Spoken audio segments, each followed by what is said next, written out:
ಸರ್ಕಾರವನ್ನ ಬೀಳಿಸೋ ಬಿಜೆಪಿಯ ತಂತ್ರ ಅಂದ್ರೆ ಅದು ಆಪರೇಷನ್ ಕಮಲ ಅನ್ನಲಾಗ್ತಾ ಇದೆ.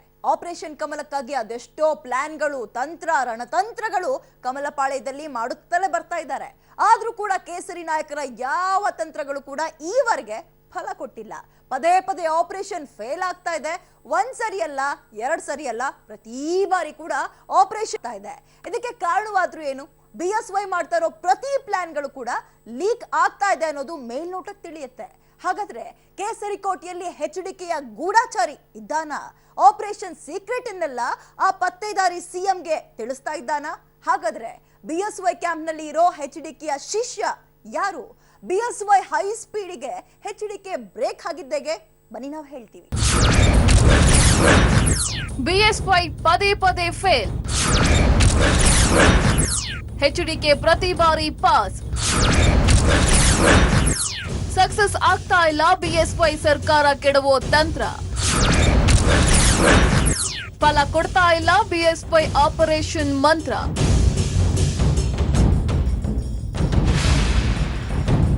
ಕಳೆದ ಕೆಲ ದಿನಗಳಿಂದ ಆದಂತಹ ಎಲ್ಲಾ ರಾಜಕೀಯ ಮೇಲಾಟಗಳನ್ನ ನೋಡಿದ್ರೆ ನಿಜಕ್ಕೂ ಸದ್ಯದ ರಾಜಕೀಯ ವಿದ್ಯಮಾನ ವಾಕರಿಕೆ ತರಿಸುವಷ್ಟರ ಮಟ್ಟಿಗೆ ಹೋಗಿದೆ ಅನ್ನೋದು ಜನರ ಮಾತಾಗಿದೆ. ಇಷ್ಟಕ್ಕೆಲ್ಲ ಕಾರಣವಾಗಿದ್ದೇ ಬಿಜೆಪಿಯ ಆಪರೇಷನ್ ಕಮಲ. ಹೌದು, ಆಪರೇಷನ್ ಕಮಲಕ್ಕಾಗಿ BSY ಇಟ್ಟ ಮುಹೂರ್ತ ಯಾವುದು ಕೂಡ ಫಲ ಕೊಡ್ತಿಲ್ಲ. ಏನೋ ಮಾಡಲು ಹೋದ್ರೆ ಅದು ಇನ್ನೇನೋ ಆಗಿ ಪದೇ ಪದೇ ಮುಖಭಂಗವಾಗ್ತಿದೆ. ಇದು ರಾಜ್ಯದಲ್ಲಷ್ಟೇ ಅಲ್ಲ, ರಾಷ್ಟ್ರ ಮಟ್ಟದಲ್ಲೂ ಬಿಜೆಪಿಗೆ ದೊಡ್ಡ ಹಿನ್ನಡೆಯನ್ನೇ ತಂದಿದೆ. ಬೀಳುತ್ತೆ ಬೀಳುತ್ತೆ, ಈಗ ಬೀಳುತ್ತೆ, ಆಗ ಬೀಳುತ್ತೆ, ಇಷ್ಟು ದಿನ ಕಾದು ನೋಡಿ, ಅಷ್ಟು ದಿನ ಕಾದು ನೋಡಿ ಅನ್ನೋ ಕಮಲ ನಾಯಕರ ಮಾತುಗಳು ಮುಂದುವರೆದಿವೆ. ಆದ್ರೆ ಆಪರೇಷನ್ ನೌಕೆ ಮಾತ್ರ ದಡ ಸೇರಲೇ ಇಲ್ಲ. ಪ್ರತಿ ಬಾರಿ ವಿಜಯ ಪತಾಕೆ ಹಾರಿಸಿ ಗೆಲುವಿನ ನಗೆ ಬೀರ್ತಾ ಇರೋದು ಮಾತ್ರ ಕುಮಾರಣ್ಣ. ಹೌದು, JDS ಪಕ್ಷ ರಾಜ್ಯದಲ್ಲಿ ಕಿಂಗ್ ಮೇಕರ್ ಅನ್ನುವಂತೆ ಕುಮಾರಣ್ಣನ ತಂತ್ರಗಾರಿಕೆ ನೋಡಿದ್ರೆ HDKಯ ಕಿಂಗ್ ಅನ್ನೋದನ್ನ ಹೇಳ್ತಾ ಇದೆ. ಯಾಕಂದ್ರೆ ಆಗಿನ ಕಾಲದಲ್ಲಿ ರಾಜ್ಯ ಉಳಿಸಿಕೊಳ್ಳಲು ರಾಜರು ಹೇಗೆ ಶತ್ರುಗಳ ಷಡ್ಯಂತ್ರಗಳನ್ನ ಕಂಡುಕೊಂಡು ಪ್ರತಿ ತಂತ್ರವನ್ನ ಮಾಡ್ತಾ ಇದ್ರೋ ಅದೇ ರೀತಿ ಸರ್ಕಾರದ ಉಳಿವಿಗಾಗಿ ಕುಮಾರಣ್ಣ ಬಿಜೆಪಿಯ ಎಲ್ಲ ತಂತ್ರಗಳಿಗೆ ರಣತಂತ್ರಗಳನ್ನ ಮಾಡಿ ಗೆಲ್ಲುತ್ತಿದ್ದಾರೆ. BSY ಕನಸಲ್ಲೂ ಬೀಳದೆ ಪಠಣೆ ಮಾಡಿದ ಆಪರೇಷನ್ ಮಂತ್ರ ಫಲ ಕೊಡ್ತಿಲ್ಲ.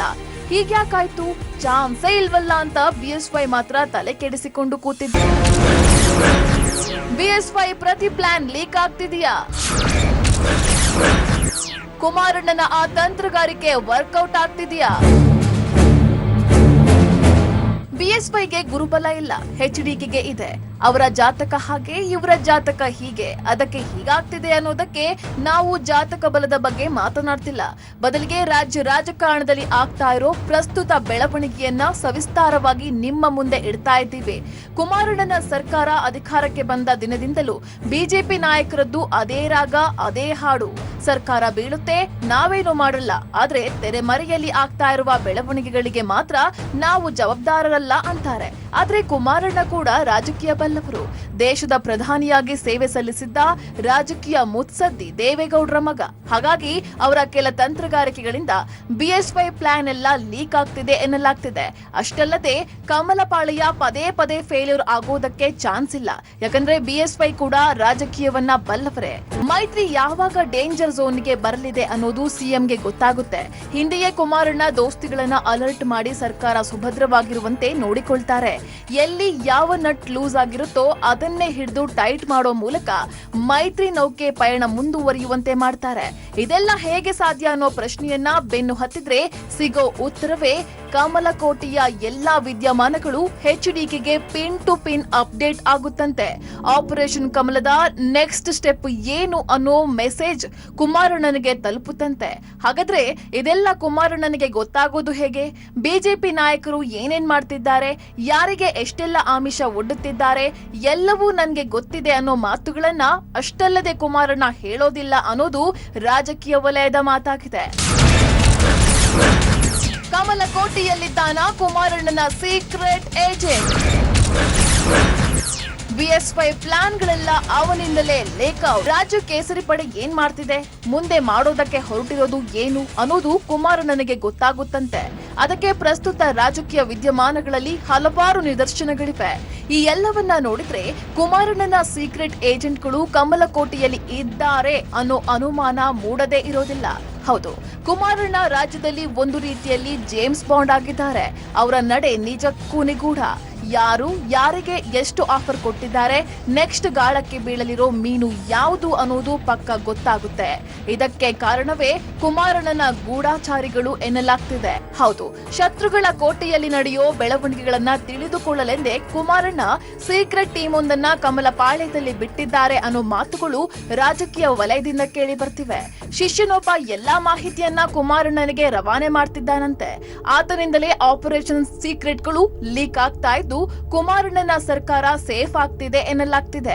ಪ್ರತಿ ಪ್ಲಾನ್ ಕೂಡ ಫೇಲ್ ಆಗೋದ್ರ ಹಿಂದೆ ಕುಮಾರಣ್ಣನ ಸೀಕ್ರೆಟ್ ಏಜೆಂಟ್ ಗಳ ತಂತ್ರಗಾರಿಕೆ ಇದೆ ಅನ್ನಲಾಗ್ತಾ ಇದೆ. ಹಾಗಾದ್ರೆ ಆತ ಯಾವೆಲ್ಲ ಸಮಯಗಳಲ್ಲಿ ಕುಮಾರಣ್ಣನ ಸರ್ಕಾರವನ್ನ ಉಳಿಯುವಂತೆ ಮಾಡಿದ್ದಾನೆ ಗೊತ್ತಾ? ಶಿಷ್ಯ ಕೊಡ್ತಾ ಇರೋ ಮಾಹಿತಿಯಿಂದಲೇ ಸರ್ಕಾರ ಸೇಫ್ ಆಗ್ತಾ ಇದೆಯಾ? ಆ ಬಗ್ಗೆ ಒಂದು ವರದಿ ಇದೆ, ಆಪರೇಷನ್ ಕಮಲದ ಗುಟ್ಟು ರಟ್ಟು ಮಾಡ್ತಿದ್ದಾನ ಪತ್ತೇದಾರಿ. ಬಿಎಸ್ವೈಗೆ ತಲೆಬೇನೆಯಾಗಿದ್ದಾನ ಆ ಗೂಢಾಚಾರಿ. ಆಪರೇಷನ್ ಕಮಲದ ಪ್ರತಿ ಪ್ಲಾನ್ ಲೀಕ್ ಆಗೋದ್ರ ಹಿಂದಿನ ಅಸಲಿ ಕಹಾನಿಯೇ ಬೇರೆ ಎನ್ನಲಾಗ್ತಿದೆ. ಸರ್ಕಾರ ಬೀಳಿಸೋದಕ್ಕೆ ಮಾಡಿದ ಯಾವ ತಂತ್ರಗಳು ಫಲ ಕೊಡ್ತಿಲ್ಲ ಅನ್ನೋದು ಬಿಎಸ್ವೈಗೆ ದೊಡ್ಡ ತಲೆನೋವಾಗಿದೆ. ಆದ್ರೆ ಕಮಲಕೋಟೆಯಲ್ಲಿ ಆಗ್ತಾ ಇರೋದು ಏನು ಅನ್ನೋದನ್ನ ತಿಳಿದುಕೊಳ್ಳೋಕೆ ಕುಮಾರಣ್ಣನ ಶಿಷ್ಯನೊಬ್ಬ ಸಹಾಯ ಮಾಡ್ತಿದ್ದಾನಂತೆ. ಆತ ಗೂಢಾಚಾರಿಯಾಗಿ ಕೆಲಸ ಮಾಡೋ ಮೂಲಕ ಆಪರೇಷನ್ ಮಾಹಿತಿಯನ್ನ ಸೋರಿಕೆ ಮಾಡ್ತಿದ್ದಾನಂತೆ. ಎಲ್ಲಾ ಪ್ಲಾನ್ಗಳು ಅಟರ್ ಫ್ಲಾಪ್ ಆಗ್ತಿರೋದಕ್ಕೆ ಬಿಎಸ್ವೈ ತಲೆ ಕೆಡಿಸಿಕೊಂಡು ಕುಳಿತಿದ್ದಾರಂತೆ. ಹಾಗಾದ್ರೆ ನಿಜಕ್ಕೂ ಬಿಎಸ್ವೈ ತಂತ್ರಗಳು ಲೀಕ್ ಆಗಿವೆಯಾ? ಕುಮಾರಣ್ಣ ಆ ಪತ್ತೇದಾರಿಯ ಸಲಹೆಯ ಮೇರೆಗೆ ಸೇಫ್ ಆಗಿದ್ದಾರಾ? ಆ ಬಗ್ಗೆನೂ ಹೇಳ್ತೀವಿ, ಕೇಳಿ. ಆಪರೇಷನ್ ಮೊದಲ ಹೆಜ್ಜೆಯನ್ನ ಗುರುತು ಹಿಡಿದಿದ್ರು ಎಚ್ಡಿಕೆ. ಹೌದು, ಯಾವಾಗ ಬಿಜೆಪಿ ಶಾಸಕರನ್ನ ಸೆಳೆಯೋದಕ್ಕೆ ಸೀರಿಯಸ್ ಆಗಿ ಅಖಾಡಕ್ಕೆ ಧುಮುಕಿತೋ ಅದಾಗ್ಲೇ ಸರ್ಕಾರವನ್ನ ಉಳಿಸಿಕೊಳ್ಳಬೇಕು, ಬಿಜೆಪಿಗೆ ಮುಖಭಂಗವಾಗುವಂತೆ ಮಾಡಬೇಕು ಅನ್ನೋ ನಿರ್ಧಾರವನ್ನ ಮಾಡಿ ತೊಡೆ ತಟ್ಟಿದ್ರು ಕುಮಾರಣ್ಣ. ಆಪರೇಷನ್ ಕಮಲದ ಮೊದಲ ಹೆಜ್ಜೆಯನ್ನ ಗುರುತಿಸಿ ಮೊದಲಿಗೆ ದೊಡ್ಡ ಹೊಡೆತವನ್ನೇ ಕೊಟ್ಟಿದ್ರು. ಶಾಸಕರನ್ನ ಸೆಳೆದು ಸರ್ಕಾರ ಬೀಳಿಸೋ ಬಿಜೆಪಿಯ ಪ್ರಯತ್ನ ಮೊದಲ ಹೆಜ್ಜೆಯಲ್ಲೇ ಎಡವಿತ್ತು. ಅದಾದ ನಂತರವೇ ಕಮಲಕೋಟೆಗೆ ಸೀಕ್ರೆಟ್ ಏಜೆಂಟ್ ಒಬ್ಬರನ್ನ ಬಿಟ್ಟು ಕಮಲ ತಂತ್ರದ ಬಗ್ಗೆ ಅಪ್ಡೇಟ್ ಗಳನ್ನ ಪಡೆಯೋಕೆ ಶುರು ಮಾಡಿದ್ರು ಅನ್ನೋ ಮಾತುಗಳು ಇವೆ. ಶಾಸಕರನ್ನ ರೆಸಾರ್ಟ್ ನಲ್ಲಿ ಸೇಫ್ ಮಾಡಿದ್ರ ಹಿಂದಿತ್ತು ತಂತ್ರ. ಹೌದು, ಶಾಸಕರಿಗೆ ಆಮಿಷವೊಡ್ಡಿ ಸರ್ಕಾರವನ್ನ ಬೀಳಿಸೋದಕ್ಕೆ ಸಕಲ ತಂತ್ರಗಳು ಸಿದ್ಧವಿದ್ವು. ಜಂಪ್ ಆಗೋದಕ್ಕೆ ಶಾಸಕರು ಕೂಡ ಸಿದ್ಧವಾಗಿದ್ರು. ಸಮನ್ವಯ ಸಮಿತಿ ಸಭೆ ಆದ ತಕ್ಷಣ ಶಾಸಕರು ಜಂಪ್ ಆಗ್ತಾರೆ ಅನ್ನೋ ಮೆಸೇಜ್ ಒಂದು ಕುಮಾರಣ್ಣನಿಗೆ ಬಂತು. ತಕ್ಷಣವೇ ಕುಮಾರಣ್ಣ ದೋಸ್ತಿಗಳೊಂದಿಗೆ ಚರ್ಚೆ ಮಾಡಿ ಶಾಸಕರನ್ನ ಈಗಲ್ಟನ್ ರೆಸಾರ್ಟ್ಗೆ ಶಿಫ್ಟ್ ಮಾಡಿಸಿದ್ರು ಎನ್ನಲಾಗ್ತಿದೆ. ಆ ಸಮಯದಲ್ಲಿ ಕಮಲಪಾಳ್ಯದ ಪ್ಲಾನ್ ಏನು ಅನ್ನೋದನ್ನ ಲೀಕ್ ಮಾಡಿದ್ದೇ ಕುಮಾರಣ್ಣನ ಸೀಕ್ರೆಟ್ ಏಜೆಂಟ್ ಎನ್ನಲಾಗ್ತಿದೆ. ಆತನಿಂದ ತಿಳಿತಿತ್ತಂತೆ ನೆಕ್ಸ್ಟ್ ಟಾರ್ಗೆಟ್ ಯಾರು ಅನ್ನೋದು. ಎಲ್ಲ ಬಿಜೆಪಿ ನಾಯಕರು ನೆಕ್ಸ್ಟ್ ಯಾರಿಗೆ ಗಾಳ ಹಾಕಲಿದ್ದಾರೆ, ದೋಸ್ತಿಯನ್ನ ಬಿಟ್ಟು ಯಾವ ನಾಯಕ ಕಮಲ ಹಿಡಿಯೋಕೆ ಸಿದ್ಧವಾಗಿದ್ದಾರೆ ಅನ್ನೋದು ಕೂಡ ಕುಮಾರಣ್ಣನಿಗೆ ಆತನಿಂದ ತಿಳಿತಾ ಇತ್ತಂತೆ.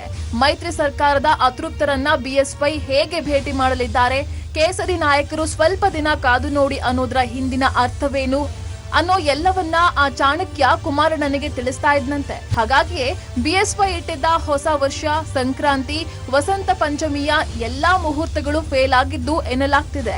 ಬಿಜೆಪಿ ನಾಯಕರು ದಿಲ್ಲಿ ಸೇರಿದ್ದು ನಂತರ ರಾಜ್ಯದಲ್ಲಿ ನಡೆದ ಎಲ್ಲಾ ಬೆಳವಣಿಗೆಗಳ ಬಗ್ಗೆ ಕುಮಾರಣ್ಣನಿಗೆ ಬಿಜೆಪಿಯಲ್ಲೇ ಬಿಎಸ್ವೈ ಸುತ್ತವೇ ಇರೋ ಆ ಒಬ್ಬನಿಂದ ಮಾಹಿತಿ ರವಾನೆಯಾಗ್ತಿತ್ತಂತೆ.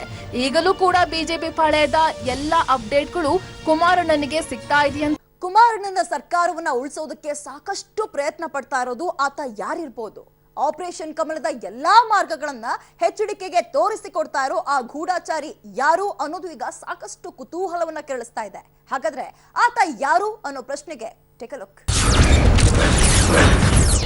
ಬಿಎಸ್ವೈ ಕ್ಯಾಂಪ್ ನಲ್ಲಿರೋ ಆ ಗೂಢಾಚಾರಿ ಯಾರು ಗೊತ್ತಾ? ಯಡಿಯೂರಪ್ಪಗೆ ಗೊತ್ತಿದ್ಯಾ ಆ ಪತ್ತಿದಾರಿ ಯಾರಂತ?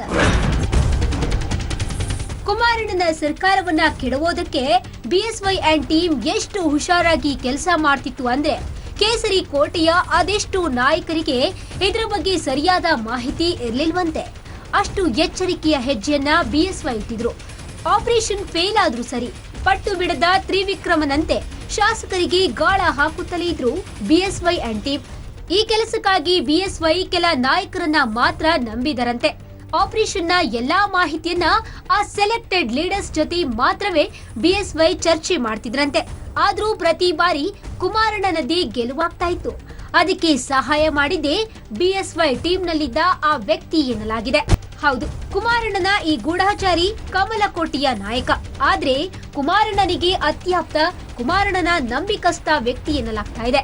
ಬಿಎಸ್ವೈ ಜೊತೆ ಸದಾ ಕಾಲ ಇರ್ತಾ ಇದ್ದ ಆ ವ್ಯಕ್ತಿಯೇ ಕುಮಾರಣ್ಣನಿಗೆ ಎಲ್ಲಾ ಮಾಹಿತಿಯನ್ನ ಲೀಕ್ ಮಾಡ್ತಿದ್ದ ಎನ್ನಲಾಗ್ತಾ ಇದೆ. ಮೊದಲಿನಿಂದಲೂ ಎಷ್ಟೇ ಎಚ್ಚರಿಕೆಯಿಂದ ಬಿಎಸ್ವೈ ಕೆಲಸ ಮಾಡಿದ್ರು ಆ ಎಲ್ಲಾ ಪ್ಲಾನ್ಗಳು ಆ ವ್ಯಕ್ತಿಗೆ ತಿಳಿಯುತ್ತಿತ್ತಂತೆ. ಹಾಗಾಗಿಯೇ ಆಪರೇಷನ್ ರಹಸ್ಯ ಎಲ್ಲವನ್ನ ಸೋರಿಕೆ ಮಾಡ್ತಿದ್ರಂತೆ. ಈ ವಿಚಾರ ಬಿಎಸ್ವೈಗೂ ಗೊತ್ತಿಲ್ಲ.